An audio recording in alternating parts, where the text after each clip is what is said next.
hindi kamatayan. Pag-ibig, hindi galit. Kapayapaan, hindi karahasan. Biyaya, hindi sariling galing. Pagsunod, hindi pagiging siga. Liwanag, hindi kadiliman ang magtatagumpay, sapagkat muling nabuhay si Jesus Nazareno.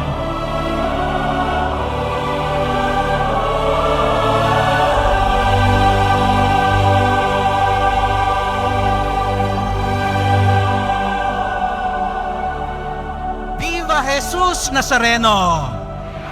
Viva Jesus Nazareno! Viva Jesus Nazareno! Tayo'y nagsasaya, nagagalak, at maging humahalakhak. Kaya nga't meron tayong kasabihan, akin ang huling halakhak.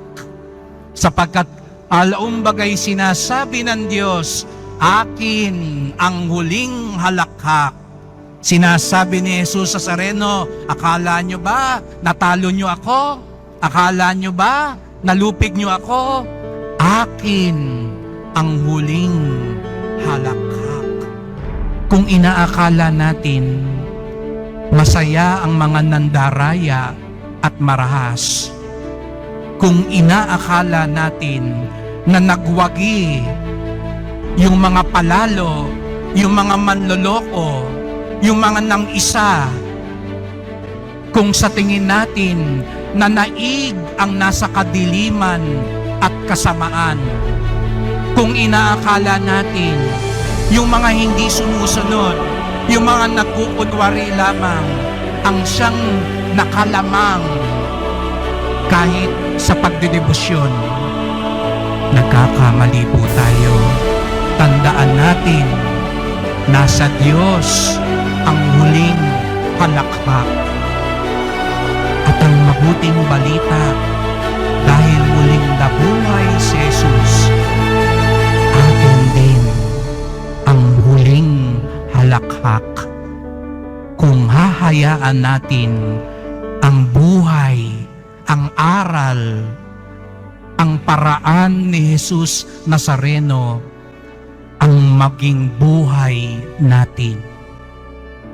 Ngayong gabi, mga kapatid, ito ang ating sinasariwa na ang buhay ni Jesus ay buhay din natin. Tayong lahat mamaya, sasariwain natin ang mga pangako natin sa binyag. Ginagawa natin ito sapagkat sa binyag, tayo ay namatay sa kasalanan at nabuhay kay Kristo. Sa binyag, binuksan ang ating puso upang tayo din magmana ng buhay na walang hanggan.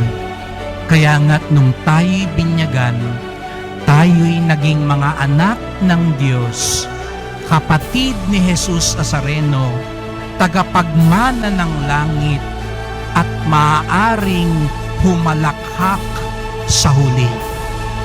Ngunit mga kapatid, gaya ng pagsasariwa natin sa pangako sa binyag, sariwain din natin ngayong gabi ang ating katapatan, ang ating pagsunod, ang ating pagtakwil sa kasalanan at kasamaan, at ating sabihin sa sarili natin, kahit na parang masyadong maganda para paniwalaan, para maging totoo, kahit na iba ang hinihiyaw ng mundo, kay Jesus pa rin ako papanig. Sa kapayapaan pa rin ako papanig. Sa pag-ibig pa rin ako kakampi. Sa katotohanan pa rin ako susunod. Sapagkat ito ang daan ko bilang anak ng Diyos, tunay na kapatid at deboto ni Jesus Nazareno. Buhay hindi kamatayan. Pag-ibig, hindi galit. Kapayapaan, hindi karahasan. Biyaya, hindi sariling galing. Pagsunod, hindi pagiging siga. Liwanag, hindi kadiliman ang magtatagumpay, sapagkat muling nabuhay si Jesus Nazareno. Papuri, parangal at pasasalamat sa ating Nuestro Padre Jesus Nazareno.